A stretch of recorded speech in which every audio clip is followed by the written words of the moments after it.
বিসমিল্লাহির রহমানির রহিম। সূরা বাকারা ১৭৫ নম্বর আয়াত।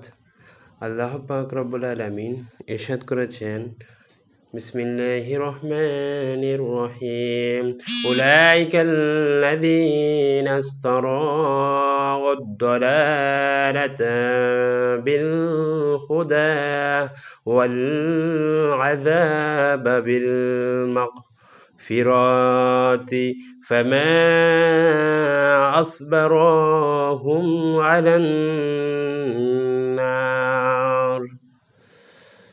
এর অর্থ হলো যে তারাই হিদায়াতের পরিবর্তে পথভ্রষ্টতা এবং মাগফিরাতের পরিবর্তে আযাব ক্রয় করেছে।